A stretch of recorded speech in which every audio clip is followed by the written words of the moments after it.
Flares and trauma responses often look the same because fascia remembers, the nervous system protects, and the immune system overreacts to help defend itself. And the body is trying to keep you alive, not confused. So your job isn't to decode perfectly. Your job is to offer safety consistently. Because when the body feels safe, the symptoms soften. And when the symptoms soften, the story changes. And when the story changes, the healing becomes possible.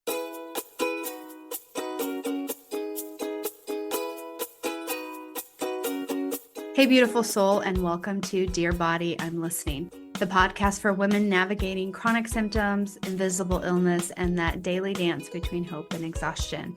If you've ever been told it's all in your head, well, this podcast is for you because your body is not lying and neither are you.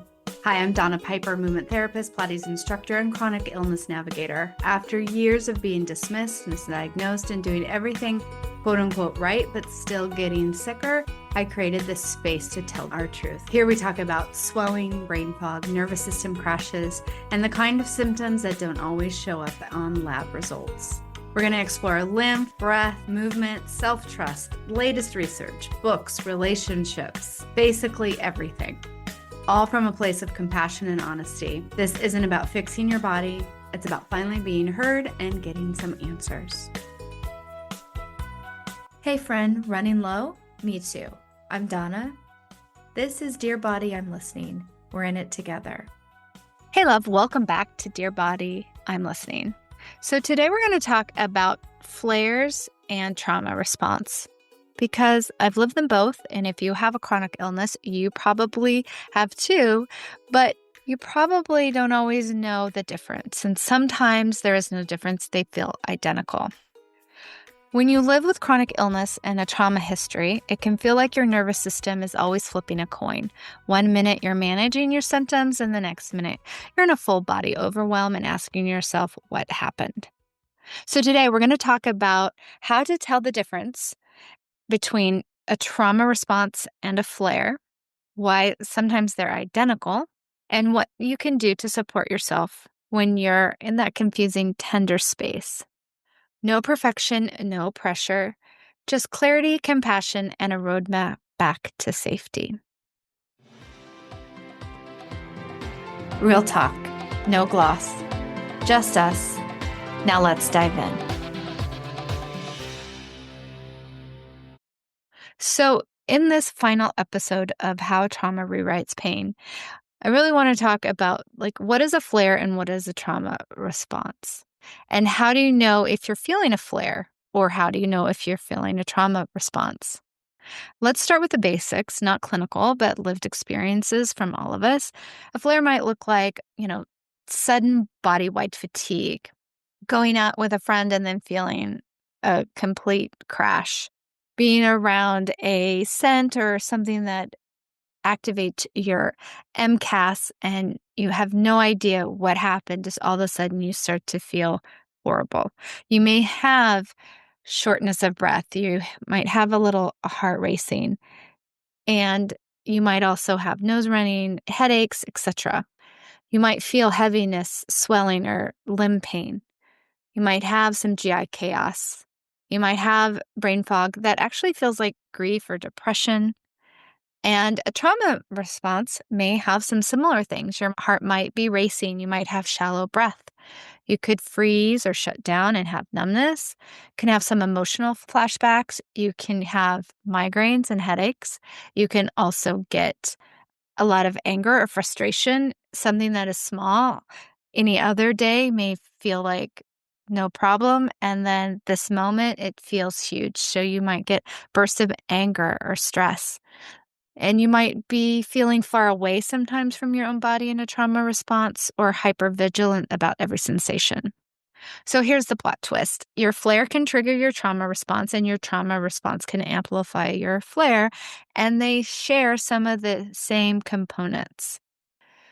So a flare and a trauma response can co-activate each other, not because you're dramatic, disorganized, weak, or not healed enough, but because your nervous system has been trained by the illness, by trauma, by years of not being believed, to over-respond when something feels familiar. So this over-response to something that is triggering danger in the mind of your body and your nervous system is putting forth signals to you. Sometimes it feels like more than alarm bells, but just a full-blown 3-alarm fire where all the fire alarms are going off, all the exit doors are open, etc. So sometimes it's mild and it feels manageable, and other times it's a huge floodgate. So you're trying to figure out what to do to manage it.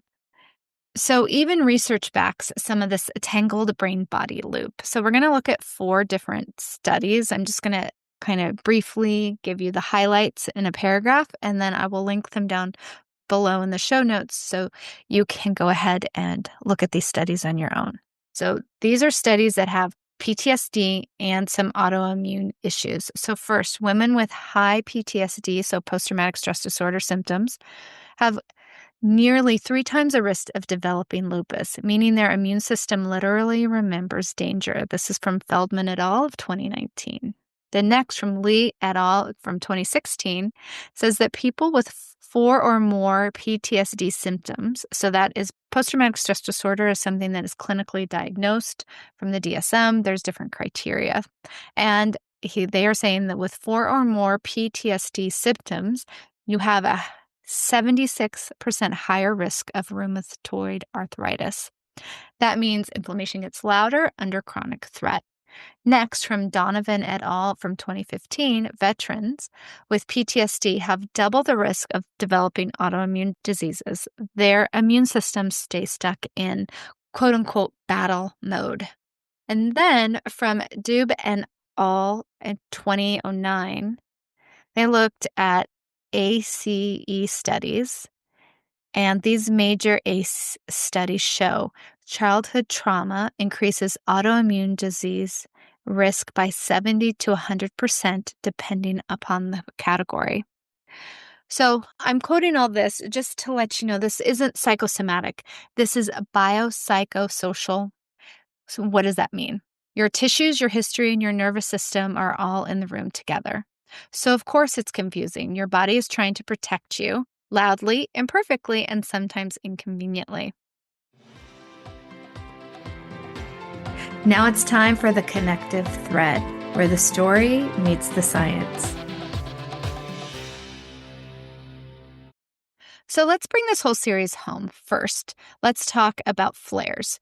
So flares live in the connective tissue dysfunction. When you have lipedema, HEDS, hypermobility spectrum disorder, hypermobility, MCAS, POTS, fatigue syndrome. So that's ME, which I never can say ME correctly, ME/chronic fatigue syndrome. Your fascia and your collagen behave differently. They could be stretchier, so the fascia is usually harder or tightens, but your collagen is stretchier, slower to repair, and more reactive. Your body is always already trying to keep you together with having a non-normative collagen response, connective tissue issue. And you also then have this fascia that actually responds to things like water, flexibility, emotions, etc. So they're finding that fascia is something that's living. So trauma tightens the fascia and chronic illness inflames the fascia. So together they confuse the danger signals. So it's really, they're kind of piling on each other. Really, both systems are trying to keep you safe, right? And doing the best they can to keep you alive and functioning. So next, trauma rewires the autonomic nervous system. So after chronic stress or emotional wounds, your autonomic nervous system becomes biased towards protection. So this is not a judgment, this is just pattern recognition. And your brain has learned that pain equals danger, fatigue equals danger, and someone ignoring me equals danger. So when your body sends legitimate signals, swelling, dizziness, PEM, the trauma-wired system jumps in and says, we've been here before, brace. Let's activate. Let's do something. Then next, third, your mast cells are emotional archivists. MCAS isn't just chemical, it's a biochemical memory. Mast cells respond to stress, inflammation, emotional threat, past associations, physical triggers. They can't differentiate I ate a triggered food from someone reminded me of a time I didn't feel safe. They just release histamine and call it a day. Fourth, your body isn't malfunctioning, it's pattern matching. So your connective tissue says we're inflamed. Your autonomic nervous system says we're unsafe. Your mast cells say protect at all costs. And your brain says, oh God, here we go again. What you feel is the overlap. And this is why flares and trauma responses feel identical, because in many ways, the pathways overlap. It's not your fault. You're not failing. It's nothing you can do. Your body is doing its best with the map it has. So just remember that all of these things are connected. It's not one over the other. Mythbuster. Less hype, more help. Myth. If I were more healed, more regulated, and more mindful, I'd know exactly what is what. The reality is, you're not supposed to perfectly diagnose your internal state. That is not self-trust. That is self-surveillance. And what you actually need is curiosity, compassion, and one simple question. What part of me is speaking right now? My pain or my panic? And sometimes the answer is both, and that's okay. Feel good flow time, micro moves, macro reliefs. Let's breathe together. So today, let's give your nervous system a soft landing. Let's give your nervous system a little soft landing today. First, we'll make sure that you're in a space where you're not driving or you're not distracted. You can always pause this and come back to it when you can. Or you can just listen through it and then do the steps later on. But first, step 1, settle. Soften your jaw. Exhale longer than you inhale. Step 2, scan. Ask, where in my body do I feel neutral? What feels neutral in my body? Not good, not healed, just okay. It might be a toe, a knee, your breath, your left pinky that doesn't have an opinion about any of this. And place a hand there. So if it is a body part and you're in a position where you can place a hand there, just place your hand there. And get ready for step 3, which is to anchor. Ask gently, what would make this moment feel 1% safer? Not 100%, just 1%. A blanket, a changing of positions, lowering my shoulders, closing my eyes. Let your body answer. And then with step 4 is affirm. Repeat softly. I honor both the pain and the pattern. I don't need certainty to be safe. My body is speaking and I am listening. Feel your system settle, even just a notch. This is shared education and lived experience, not medical advice, and is not meant to be. Check in with your body, check in with your clinician, and find out what fits your life.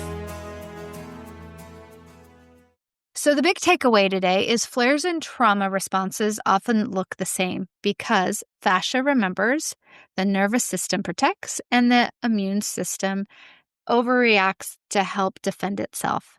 And the body is trying to keep you alive, not confused. So your job isn't to decode perfectly. Your job is to offer safety consistently. Because when the body feels safe, the symptoms soften. And when the symptoms soften, the story changes. And when the story changes, the healing becomes possible. So if today's episode brought you any relief, clarity, or even just a deep exhale, share it with someone who's been stuck in a flare or a trauma spiral. Tell your body right now, out loud if you can, you are safe with me. Until next week, take care. You've been listening to Dear Body, I'm listening. Now it's time to remember to be gentle with your capacity, meet yourself where you are, and if this has helped, send it to a friend who also needs a soft reminder and a gentle place to land.